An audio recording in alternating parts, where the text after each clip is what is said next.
মালিক ইবনে দিনার রাহমাতুল্লাহ আলাইহি মাঝিকে ডাক দিয়ে বলতেছে, মাঝি রে, আমি যে তোমারে ভাড়া দিব কোনো অর্থ করি পয়সা করি আমার কাছে নাই। মাঝি ডাক দেখায়, বেটা ভগিযোগি শুরু করছো, যদি টাকা না দিতে পারো ঘাড় ধাক্কা দিয়ে আজকে নদীর মধ্যে ফেলে দিব। ঘাড় ধাক্কা দিয়ে নদীর মধ্যে ফেলে দিব, তাড়াতাড়ি বেটা টাকা দে। মালিক ইবনে দিনার রাহমাতুল্লাহ আলাইহি বলতেছে, আল্লাহর বান্দা, আমি দিনহীন মুসাফির, আমার কাছে কোনো পয়সা করি নাই, আমার কাছে কোনো অর্থ নাই যে আপনাকে ভাড়া দিব। তখনও ওই মাঝি ডাক দেখায়, না, যদি টাকা না দাও তোমাকে আজকে ঘাড় ধাক্কা দিয়ে নদীর মধ্যে কিন্তু তোমারে ফেলে দেব। এমন সময় মালিক ইবনে দিনার খুব চিন্তিত। মালিক ইবনে দিনার রাহমাতুল্লাহ আলাইহি খুব চিন্তিত, ডাক দিয়ে বলতেছে, হে মাঝি, আমার কাছে কোনো পয়সা নাই। মাঝি মানে না। তখন মালিক ইবনে দিনার আর স্থির থাকতে পারেন নাই, তিনি নদীর মধ্যে তিনার হাত বিছাই দিয়েছেন, হাত পেতে দিয়েছেন। যখন নদীর মধ্যে হাত বাড়াই দিয়েছে, আমার আল্লাহ ডাক দেখায়, ও মাছেরা, তোমরা নদীর মধ্যে যত মাছ আছো প্রত্যেকের মুখের মধ্যে করে একটা করে স্বর্ণ মুদ্রা নিয়া আমার মালিকের ইজ্জত বাঁচানোর জন্য তোমরা দাঁড়ায় যাও। তোমরা ওই মাঝিরে মালিকের পয়সা নৌকার ভাড়া দিয়ে আসো। একবার জোরে বলা যাবে আল্লাহু আকবার।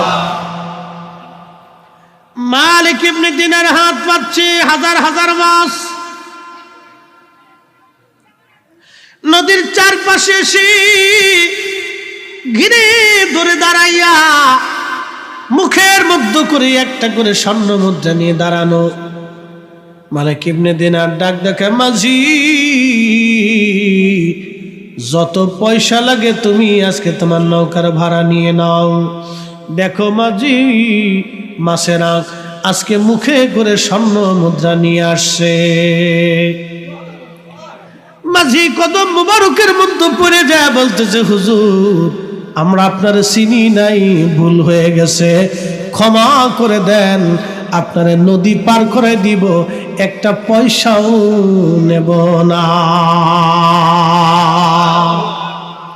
এই ওলি আল্লাহর বাংলাদেশ, শহীদ গাজীর বাংলাদেশ, রহম করো আল্লাহ, রহম করো আল্লাহ। এই শাহজালালের বাংলাদেশ, শাহপরানের বাংলাদেশ, রহম করো আল্লাহ, রহম করো আল্লাহ। এই মালিক ইবনে দিনার উনি বলতেছেন, হজ করার পরে আমি আল্লাহর দরবারে ডাক দিয়ে বললাম, আল্লাহ, আপনি মেহেরবানি করে আমারে জানায় দেন এই বছর কার হজ হয়েছে, কার হজ হয় নাই, আপনি দয়া করে আমারে আজকে বলে দেন। রাত্রিবেলা ঘুমায় রয়েছেন মালিক ইবনে দিনার, স্বপ্নের মধ্যে দেখতেছে আল্লাহ ডাক দেখা, মালিক রে, সবার হজ আমি আল্লাহ কবুল করছি, সবার জীবনের গুনাহ আমি আল্লাহ মাফ করে দিয়েছি, কিন্তু একজনের হজ আমি আল্লাহ কবুল করি নাই, একজনের গুনাহ আমি আল্লাহ মাফ করি নাই। মালিক ইবনে দিনার চিন্তায় পড়ে গেলেন, ওই লোকটা কি আমি নাকি অন্য কেউ? সারা রাত্র ঘুমাইতে পারেন নাই, যদি আল্লাহ আমার হজ কবুল না করে আমি মালিক ইবনে দিনারের জীবন বরবাদ হয়ে যাবে। আল্লাহর ওলি যারা ছিলেন তারা হর হামেশা আল্লাহকে ভয় পাইতেন, আল্লাহকে ডরাইতেন, আল্লাহর ভয় অন্তর, তাদের অন্তরগুলি প্রকম্পিত হইতো। সারা রাত্র মালিক ইবনে দিনার ঘুমান নাই, চিন্তায় পড়ে গেলেন। পরের দিন রাত্রিবেলা আবার ঘুমিয়ে রয়েছে। স্বপ্নের ঘরে আল্লাহ ডাক দিয়ে বলতেছে, মালিক, সবার জীবনের গুনাহ মাফ করছি, সবার হজ আমি আল্লাহ কবুল করছি, তোমারটাও করছি, তুমি চিন্তিত হইও না রে মালিক। কিন্তু যার হজ কবুল করি নাই তার নাম মুহাম্মদ ইবনে হারুন সমরকন্দি। মালিক ইবনে দিনার চিন্তায় পড়ে গেলেন, এই লোকটা কি, যার হজ হলো না, যার দোয়া কবুল হলো না, কারণটা কি? সকালবেলা ফজরের নামাজ পড়লেন মক্কায় হেরেমে। নামাজ শেষ করার পরে মক্কাবাসীদেরকে ডাক দেখো, হো মক্কার লোকেরা, তোমরা বলো মুহাম্মদ ইবনে হারুন সমরকন্দি নামে তোমরা কাউরে চিনো কিনা? মক্কার লোকেরা ডাক দেখে, মালিক ইবনে দিনার ইরাকি, মুহাম্মদ ইবনে হারুন সমরকন্দির আমরা চিনি। এই লোকটা আজকে 40 বছর ধরে ওই মাকামে ইব্রাহিমে সারা রাত্র ভরে ভরে নামাজ পড়ে। চিন্তা করতে পারছে, 40 বছর ধরে মাকাম ইব্রাহিমে নামাজ পড়ে, তার হজ কবুল হলো না, তার জীবনের গুনাহ মাফ হইল না। মালিক ইবনে দিনার খুব পেরেশান হয়ে গেল। বলো কি, 40 বছর ধরে সে মাকাম ইব্রাহিমে ইবাদত করে? বলে হা। আর আমল কি তার বলা? লোকেরা ডাক দিয়ে বলতেছে, হুজুর 40 বছর ধরে সে রোজা রাখে, হারাম টাইম সময় ব্যতীত। আল্লাহর নির্দিষ্ট 5টা দিন হারাম, এই হারাম দিন ব্যতীত কোনো সময় সে রোজা কাজা করে না, ভাঙ্গে না। সারাদিন রোজা রাখে, সারাদিন জিকিরে ফিকিরে ইবাদতে কাটা। 40 বছর ধরে সে মাকামে ইব্রাহিমে আছে। মালিক ইবনে দিনার আরো চিন্তায় পড়ে গেলেন, বলো কি, এত বড় দামি ইবাদত করনেওয়ালা বান্দার গুনাহ মাফ হইল না, এই লোকটাকে ঠিকানা কি আমার জানার দরকার, বাড়ি কোথায় আমার বোঝার দরকার আছে। লোকেরা, আর এই লোকটার ঠিকানা কোথায় বলতে পারবা কি? লোকেরা বলল, হুজুর মক্কার বিরান ভূমিতে একটা গাছ আছে, এই গাছের নিচে সে সারাদিন দাঁড়ায় দাঁড়ায় ছায়ায় নামাজ পড়ে, ওইখানে গেলে আপনি তারে পাবেন। সে একেবারে নির্জন নিবৃত্তে আল্লাহর ইবাদতে কাটায়, 40 বছর এইভাবে তার জীবন কেটে গেছে। তো মালিক ইবনে দিনার খুব চিন্তায় পড়ে গেলেন যে তার হজ হয় না, তার দোয়া কবুল হয় না, লোকটাকে দেখার দরকার, জানার দরকার, কিছু কথা বলার দরকার। তো খুঁজতে খুঁজতে ওইখানে গেছে। যাওয়ার পরে দেখতেছে গাছের নিচে একজন বান্দা খুব ধীর স্থির ভাবে নামাজ পড়ে, খুব ধীর স্থির ভাবে নামাজ পড়ে। তার ডান হাত কাটা, তার হাতটা নাই, ডান হাত কাটা, হাত নাই, কিন্তু ধীর স্থির ভাবে নামাজ পড়তেছে। মালিক ইবনে দিনার সালাম দিলেন, আসসালামু আলাইকুম ওয়া রাহমাতুল্লাহি ওয়া বারাকাতুহু। সালাম শেষ হয়ে যাওয়ার পরে উনি বসে গেলেন। নামাজ শেষ হয়ে যাওয়ার পরে মুহাম্মদ ইবনে হারুন সমরকন্দি তিনি নামাজ শেষ হয়ে যাওয়ার পরে জিজ্ঞেস করলেন, আল্লাহর বান্দা আপনার নাম কি, ঠিকানা কি, পরিচয় কি? বলে আমার নাম মালিক ইবনে দিনার আল ইরাকি। বলতেছে, হুজুর আমি নাম শুনছি আপনার, আপনি ইরাকের অনেক বড় জাহিদ, অনেক বড় আবিদ, অনেক বড় আল্লাহওয়ালা। এই মিসকিনের কাছে কি জন্য আসছেন? বলে আল্লাহর বান্দারে তোমার একটা দুঃখের সংবাদ দেওয়ার জন্য আসছি। বলে হুজুর বলেন। আজকে আমি স্বপ্ন দেখলাম 2 রাত, সবার হজ কবুল হইল, তোমারটা হইল না। সবার জীবনের গুনাহ মাফ হইল, তোমার জীবনের গুনাহ মাফ হইল না। লোকটা চোখের পানি ছেড়ে দিয়ে কাঁদার বলে, হুজুর শুধু আপনি না, 40 বছর ধরে 40 জন আবদাল এসে আমার সংবাদ দিয়ে গেছে, সবার হজ হয়, আমার হজ হয় না। সবার দোয়া কবুল হয়, কিন্তু আমার দোয়া কবুল হয় না। সবার জীবনের গুনাহ মাফ হয়, কিন্তু আমার জীবনের গুনাহ মাফ হয় না। লোকটা অঝোর ধারা কাঁদতেছে, পেরেশান হয়ে গেছে। বলে হুজুর 40 জন আবদাল 40 বছরে সে আমার সংবাদ দিয়ে গেছে, আপনি 40তম আজকে সংবাদ দিয়ে গেলেন। মালিক ইবনে দিনার বলতেছে, আল্লাহর বান্দা তোমার জীবনের ভুলটা কি, তুমি বলবা, কি অপরাধ করছো তুমি? বলতেছে, হুজুর আমার জীবনের একটা মহা অন্যায় আমি করে ফেলছিলাম। আমি মদও পাইছিলাম, নেশাগ্রস্ত ছিলাম, নেশায় আসক্ত ছিলাম, প্রতিদিন আমি নেশা করতাম। আমি অঢেল সম্পদের মালিক ছিলাম, প্রত্যেক দিন নেশা করতাম।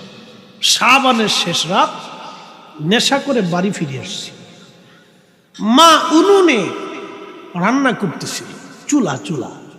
ও দেশের চুলাগুলি তো অনেক বড় বড়, ওরা তো বড় বড় রুটি খায়।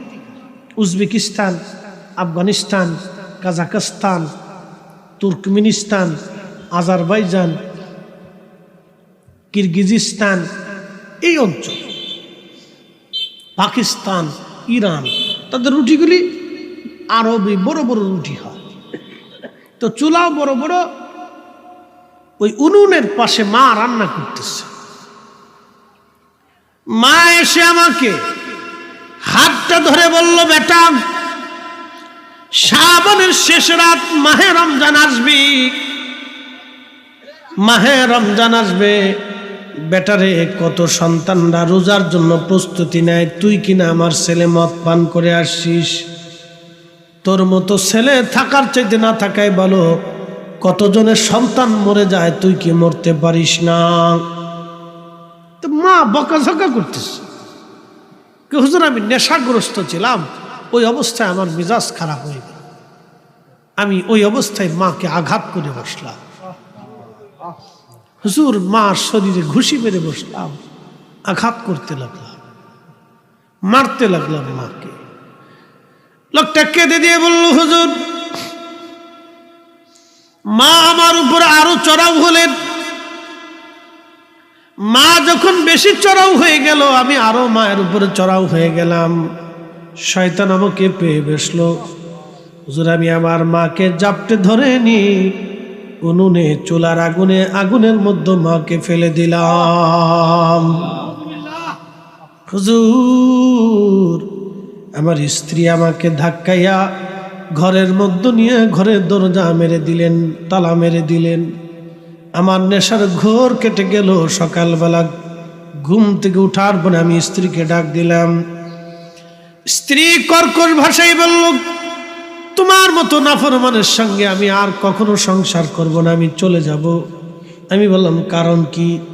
বলতেছে, কালকে রাত্রি নেশার ঘরে তুমি তোমার মাকে জীবন্ত আগুনের মধ্যে ফেলে হত্যা করে ফেলছো।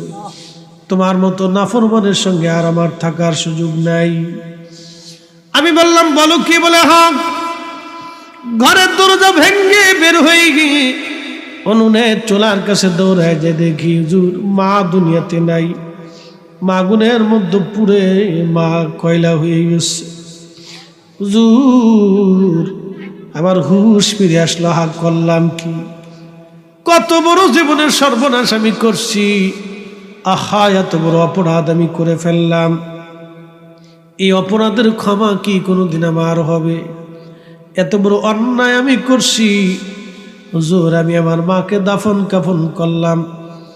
আমার ৮,০০০ স্বর্ণ মুদ্রা ছিল তৎকালীন জমানায়, বর্তমানে কয়েকশো কোটি টাকা হবে। সব স্বর্ণ মুদ্রাগুলি আমি আল্লাহ রাস্তায় দান করে দিলাম, যদি আল্লাহ আমারে মাফ করে দেয়। আমার ১২ জন দাসী বাদী ছিল, সবাইকে আমি আজাদ করে দিলাম, যদি আল্লাহ মাফ করে দেয়। আমার সমস্ত জমি জমা সন্তানগুলি যা দান করে দিলাম, যদি আল্লাহ মাফ করে দেয়। স্ত্রী থেকে জুদা দিলাম, তালাক নিলাম। তালাক নিয়ে আমি মাকাম ইব্রাহিমে আসার আগে আপনি আমার ডান হাতটা কাটা দেখতেছেন। এই হাতটা দিয়ে মারছিলাম, আমি বাম হাত দিয়ে কুড়াল দিয়ে কুবাই আমি ডান হাত কেটে ফেলে দিয়েছি, যদি আল্লাহ আমারে মাফ করে দেয়। 40 বছর ধরে মাকামে ইব্রাহিমে নামাজ পড়ি, 40 বছর ধরে ইবাদত করি,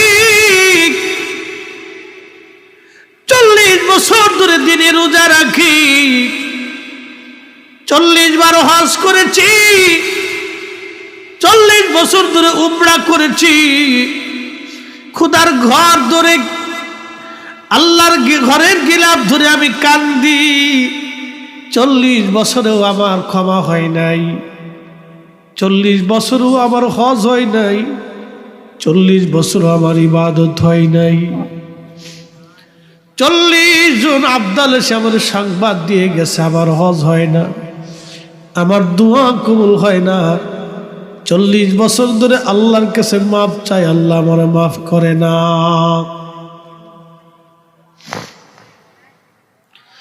মালিক ইবনে দিনার মুখের মধ্যে হাত দিয়ে গুনগুন করে কাঁদে আর বলে, আল্লাহর বান্দারে, জীবনে কত বড় সর্বনাশ তুই করছো তুমি জানো? এত বড় অপরাধের কি ক্ষমা কখনো হয়? এত বড় অন্যের ক্ষমা কি কখনো হয় নাকি রে? কে তোকে ক্ষমা করবে বল? এত বড় অন্যের ক্ষমা কি করে হবে? মালিক ইবনে দিনার চলে গেলেন মক্কার মুসাফির খানাতে, তিনি বিশ্রামে আছেন, রাত্রিবেলা ঘুমান। আর ওই যে মুহাম্মদ ইবনে হারুন সমরকন্দি অবস্থায় হাত বাড়াই দিচ্ছে আল্লাহর দরবারে, মক্কার বিরান ভূমিতে আকাশের দিকে হাত বাড়াইয়া আজকে অঝর দ্বারায় চোখের পানি ছেড়ে ছেড়ে কাঁদে বলে, রব আপনি তো বিপদ অপসারণকারী, মুসিবত দূরকারী, আপনি তওবা কবুলকারী, আপনি ক্ষমাকারী, ক্ষমা করাকে আপনি তো ভালোবাসেন। আপনি নিজে বলছেন আল্লাহ 40টা বছর ধরে অপরাধের জন্য আমি কাঁদতেছি, আল্লাহ তোমার দরজা থেকে যদি ফিরাও আমি কোন দরজায় হাত বাড়াবো? আল্লাহ, ইমাম জৌজি লিখতেছেন, দু হাত বাড়াইয়া খুব বিনয়ে বিনয়ে কাঁদতেছে। 40 বছরের কান্না থেকে আজকের কান্নাটা ছিল সবচেয়ে বেশি বিনয়, খুব অনুনয়ে বিনয়ের সাথে দীর্ঘ সময় সে কাঁদতেছে, ইয়া রব আমি তো একটা ভুলের জন্য 40 বছর ধরে মাপ চাচ্ছি আল্লাহ, 40 বছর ধরে ক্ষমা চাচ্ছি আল্লাহ, 40 বছর ধরে মাপ চাইতেছি আল্লাহ, তুমি যদি ক্ষমা না করো আমি কোথায় যাব আল্লাহ? তোমার বান্দা কোথায় যাবে আল্লাহ? 40 বছর ধরে ক্ষমা চাইতেছি আল্লাহ। এই 40 বছরের ক্ষমা, 40 বছর ধরে ক্ষমা চাইতেছি, এইভাবে বিনয়ে বিনয়ে মালিক ইবনে দিনার রাহিমাহুল্লাহ বলেন, আল্লাহর বান্দা বিনয়ে বিনয়ে বিনয়ে বিনয়ে মাপ চাইতে লাগলো। রাত্রিবেলা ঘুমিয়ে আসি, স্বপ্নের করে দেখতেছে রাহমাতুল লিল আলামিন নবীজি তশি বানছে মালিক ইবনে দিনারের ঘরে। একবার জোরে বলা যাবে কি মারহাবা? আল্লাহর নবী তশি বানলেন, ডাক দেখো মালিক ইবনে দিনার, কে তোমাকে আল্লাহর বান্দাকে আল্লাহর রহমত থেকে জুদা করতে বলছে? কে তোমাকে বলছে আল্লাহর বান্দারে আল্লাহ ক্ষমা করবে না? তুমি কেন বলছো তার ক্ষমা হবে না? যাও সামারকন্দিরে যায় বলো আল্লাহ তার জীবনের অপরাধকে মাফ করে দিছে। একসাথে বলবেন সুবহানাল্লাহ। প্রিয় উপস্থিতি, এই পৃথিবীতে আল্লাহ রাব্বুল আলামিন আমাদেরকে পাঠিয়েছেন, আল্লাহর একটা উদ্দেশ্য আছে। আমরা দুনিয়াতে আসছি, আমাদের একটা উদ্দেশ্য আছে। যিনারা মাহফিল সাজাইলেন তিনাদের একটা উদ্দেশ্য আছে, যারা মাহফিলে টাকা দিলেন তাদের একটা উদ্দেশ্য আছে। উদ্দেশ্যবিহীন দুনিয়ার কোনো মানুষ পাগল ছাড়া কেউ ঘুরতে পারে না। সবার একটা উদ্দেশ্য আছে, সবার জীবনের একটা লক্ষ্য এবং উদ্দেশ্য থাকে। আপনারা যারা পীর মুর্শিদের কাছে বায়াত নেন তাদের একটা উদ্দেশ্য হয়। আপনি স্কুল কলেজে মাদ্রাসায় পড়েন, আপনার জীবনের একটা উদ্দেশ্য আছে। আল্লাহ মানব জাতি বানাইলেন, আল্লাহর উদ্দেশ্য কি? আল্লাহ পাক বলেন, ওয়ামা খালাকতুল জিন্না ওয়াল ইনসা ইল্লা লিয়াবুদুন।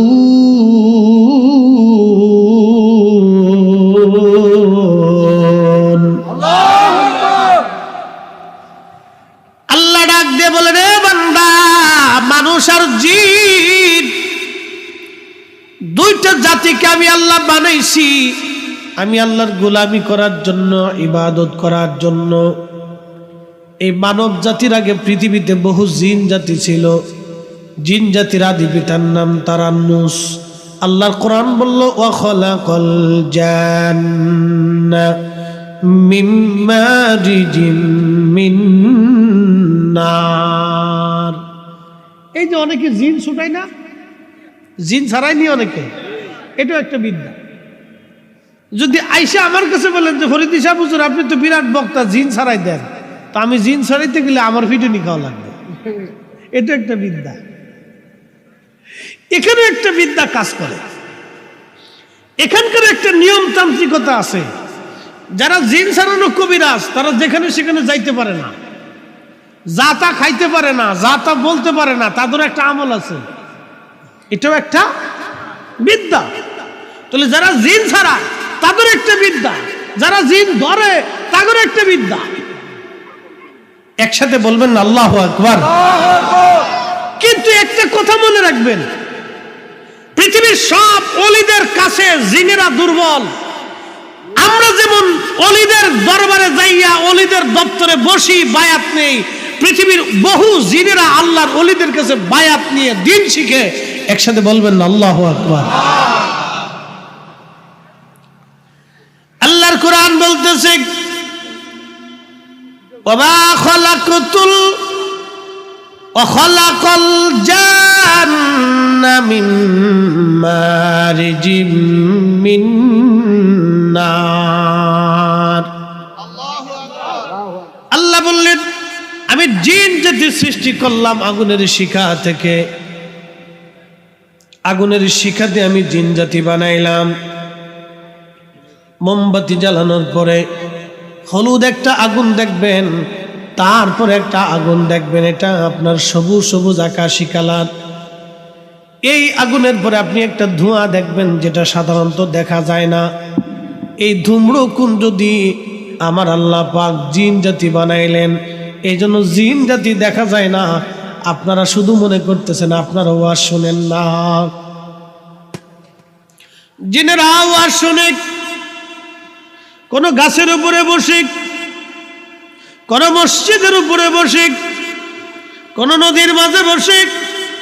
জিন জাতিরা আমাদের ওয়াজ শুনতেছে, তারা আমাদের ওয়াজ শুনে কাঁদে, তারা আমাদের ওয়াজ শুনে, তারা আমাদের সাথে জিকির করে, তারা আমাদের সাথে মিলাদ করে, তারা আমাদের সাথে দোয়া করে।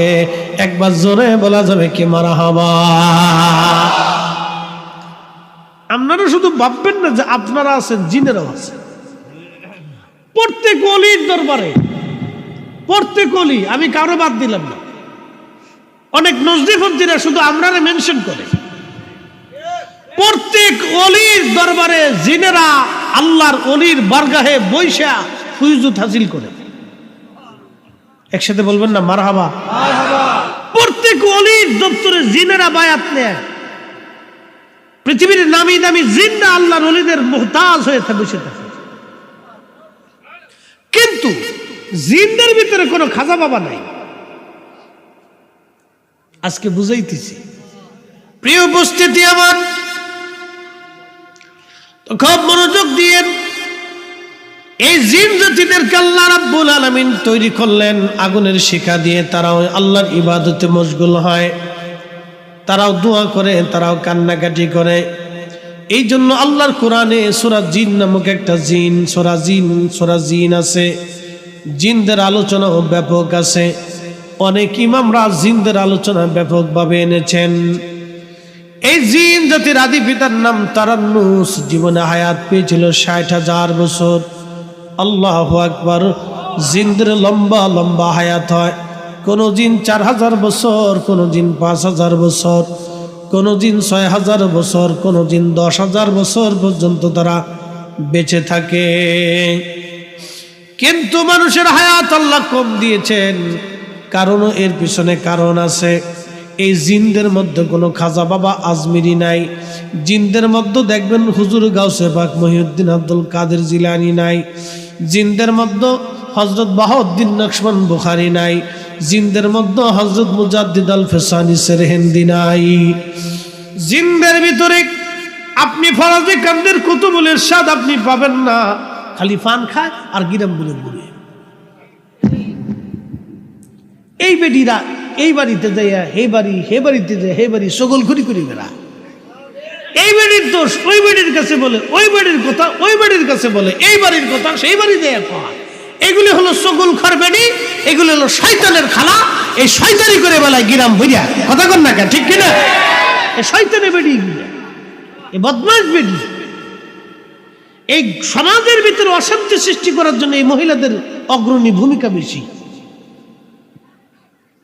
এই মহিলা ঘুরতে ঘুরতে ঘুরতে ঘুরতে আব্দুল করিমের বাড়ি গেছে, বুঝাইতেছি। আব্দুল করিমের বাড়ি যাওয়ার পরে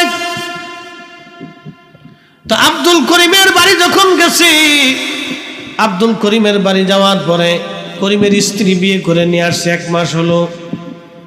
নতুন সংসারে মেয়েটা আসছে, অসুস্থ তো হতেই পারে।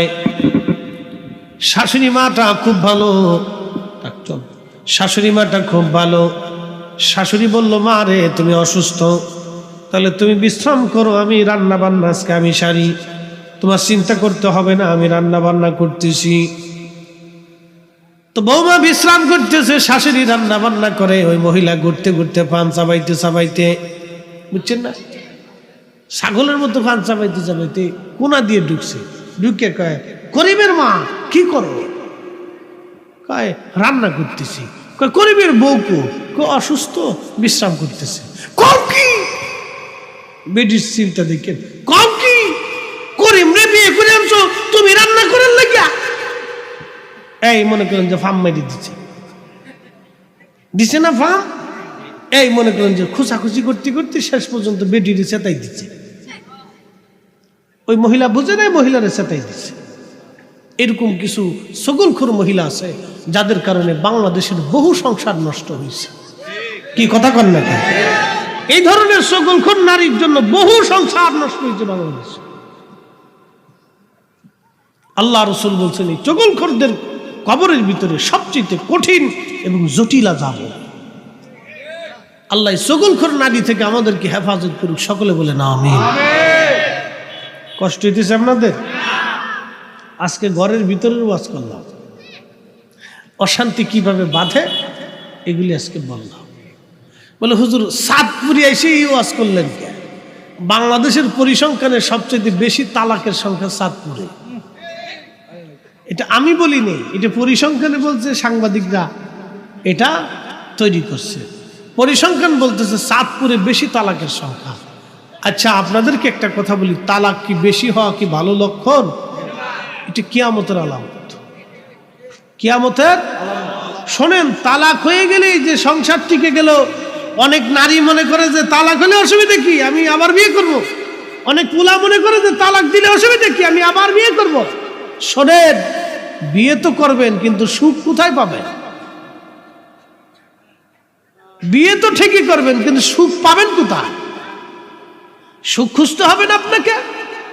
এই স্বামী স্ত্রীর এই বিয়ে থাকা কি কোনো ছেলে খেলা নাকি, পুতুল খেলা নাকি যে আজকে খেললেন কালকে ভেঙে দিবেন?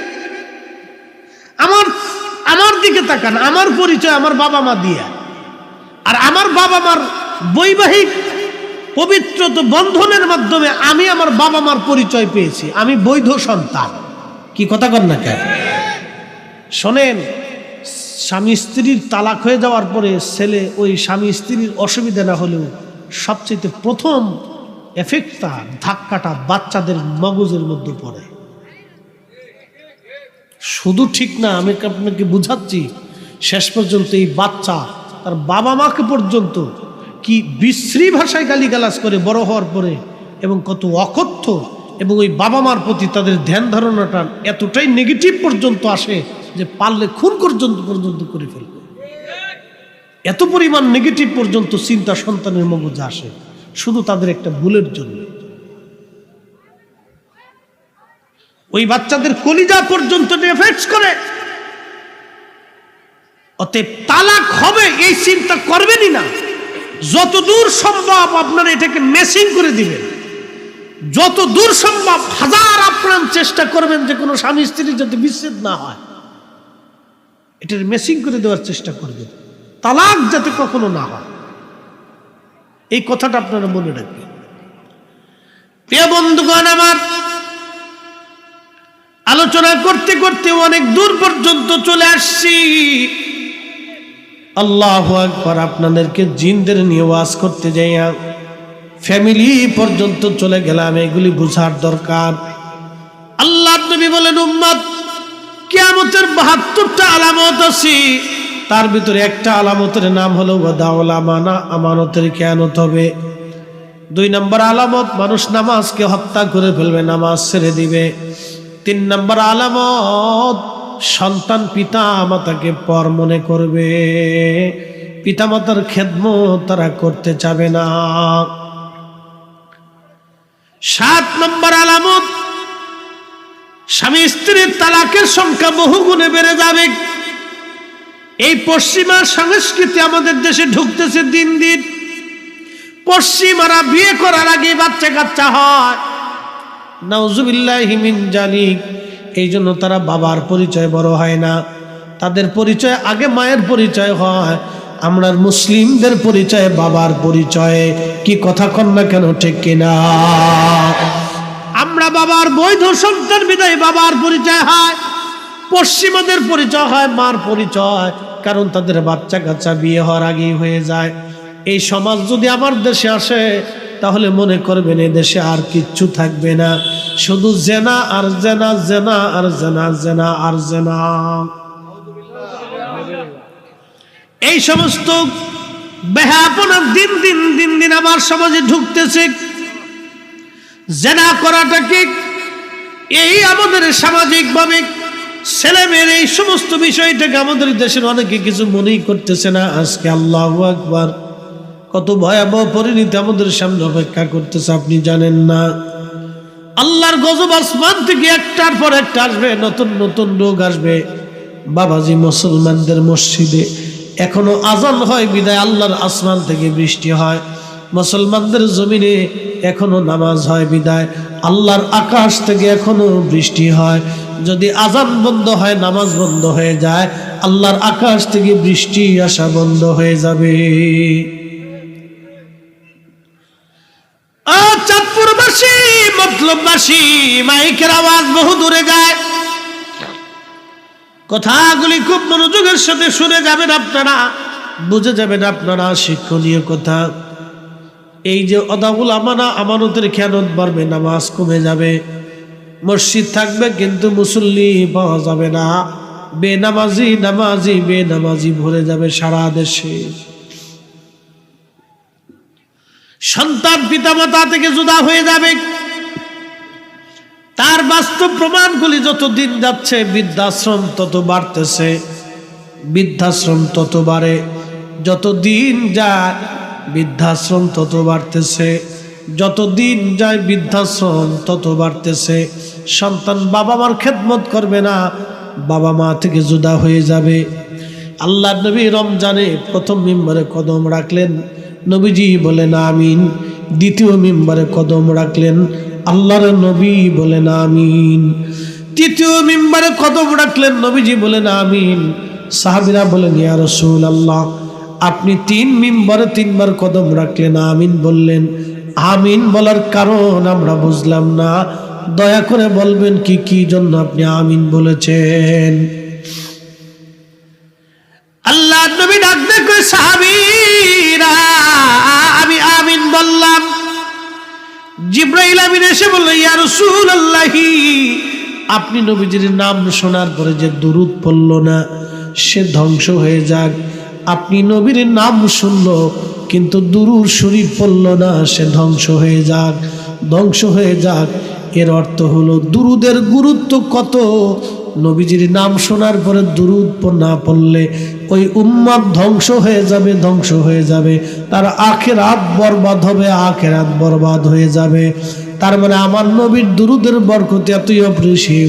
আজকে এই দুরূদ যারা বন্ধ করে দেওয়ার জন্য উঠে পড়ে লাগছে, এই সবগুলি হলো শয়তানের দালাল। কথা বুঝেন নাই মনে হয়, আমি পরিষ্কার করে বলতেছি। নবীজির নাম শোনার পরে যে দুরূদ পড়লো না, আল্লাহ রাসূল বলছেন সে ধ্বংস হোক, তার আখিরাত বরবাদ হোক।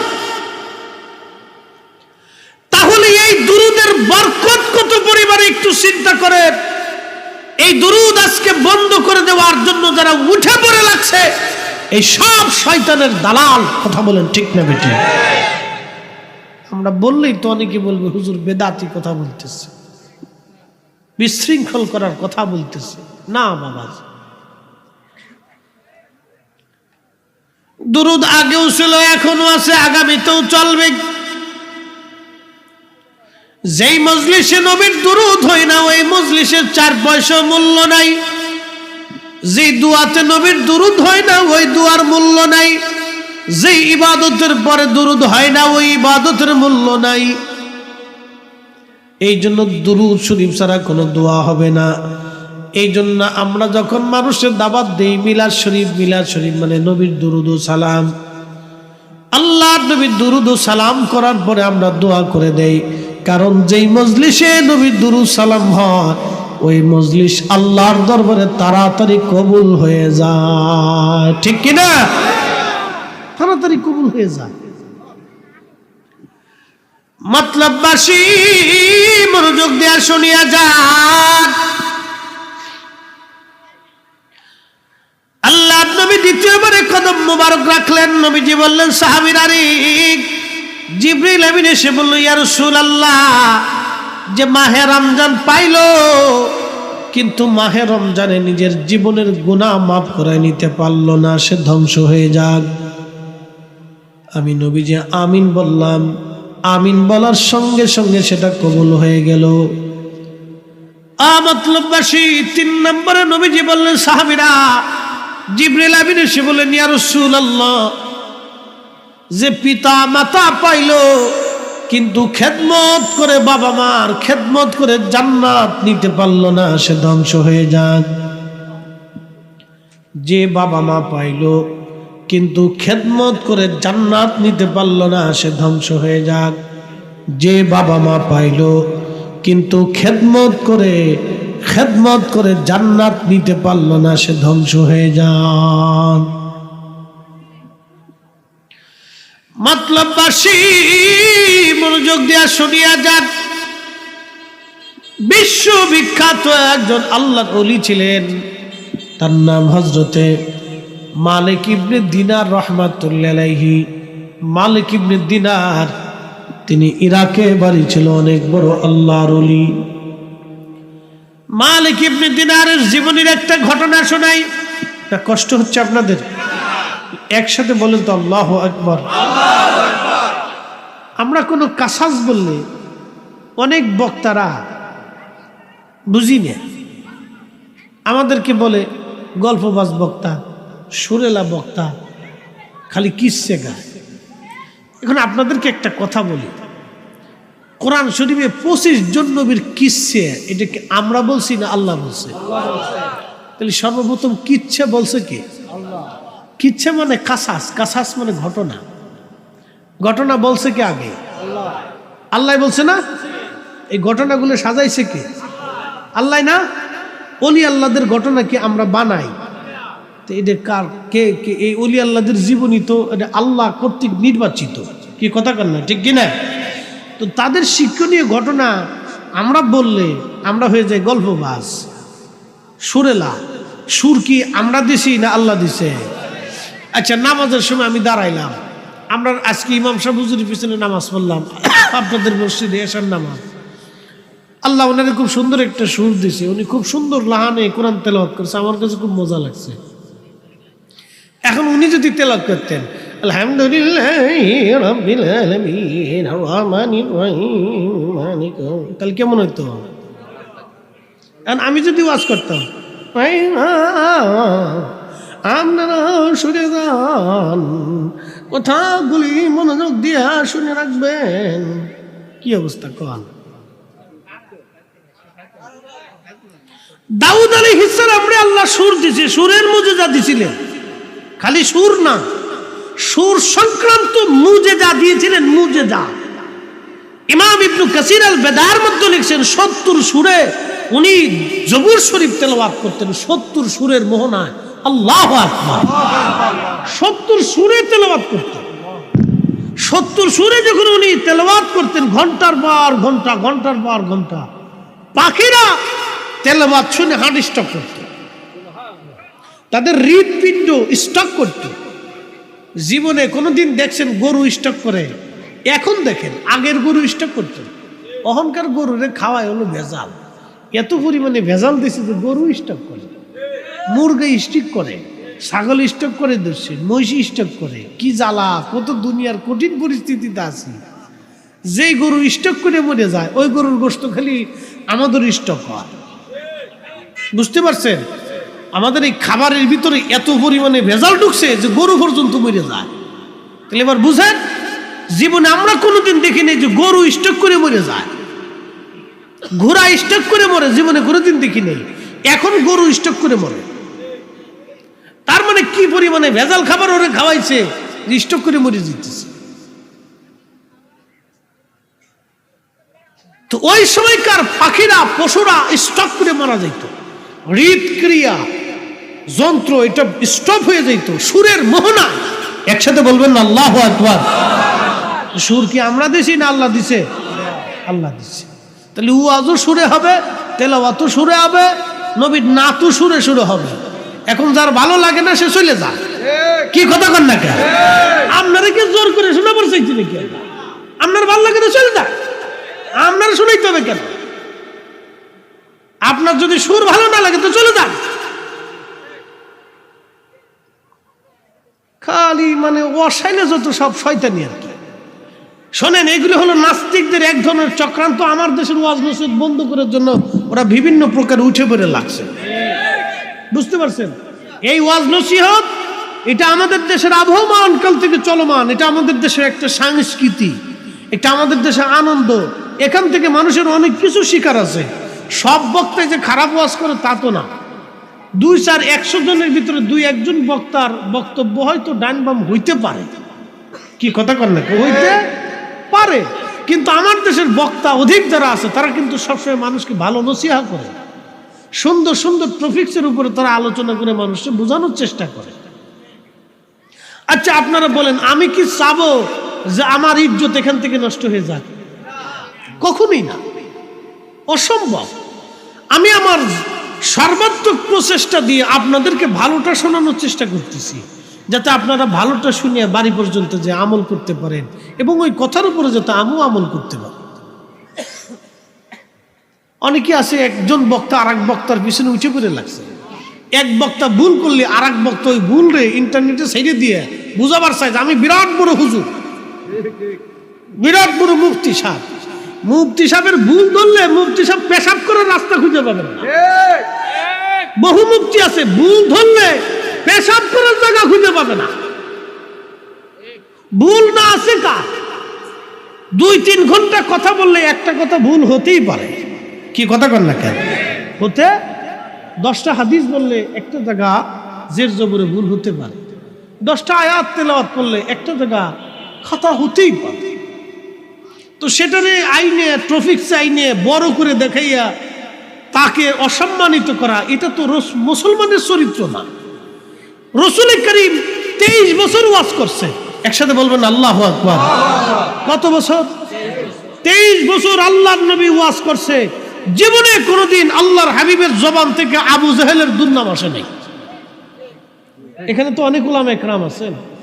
আল্লাহ রসুলের চরিত্রে আবু জাহেল, আবু লাহাব, উতবা, শাইবা, মুগিরা, এই যে তারপরে আপনার মুনাফিক সর্দার আব্দুল্লাহ ইবনে উবাই, এরা রসুল করিমরে এত কষ্ট দিছে, খাইতে দেয় নাই, থাকতে দেয় নাই, ঘুমাইতে দেয় নাই, অত্যাচার করছে, নামাজ পড়তে দেয় নাই, মসজিদ বানাইতে দেয় নাই, রক্ত ঝরিয়েছে, আঘাত করেছে, দাঁত ভেঙেছে।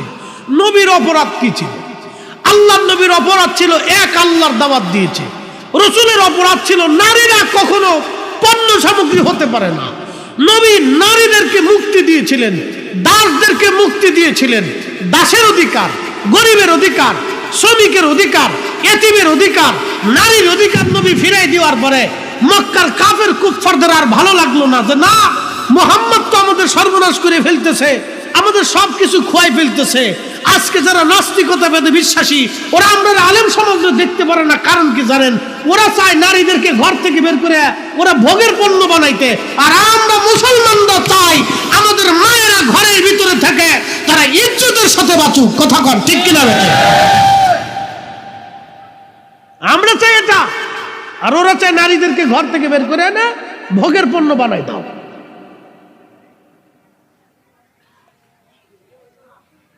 প্রিয় উপস্থিতি, রাসূল করিম এত বছর ওয়াজ করছে, জীবনে একটা বারও কোনো কাফের সম্পর্কে নবী বাজে মন্তব্য করেন নাই।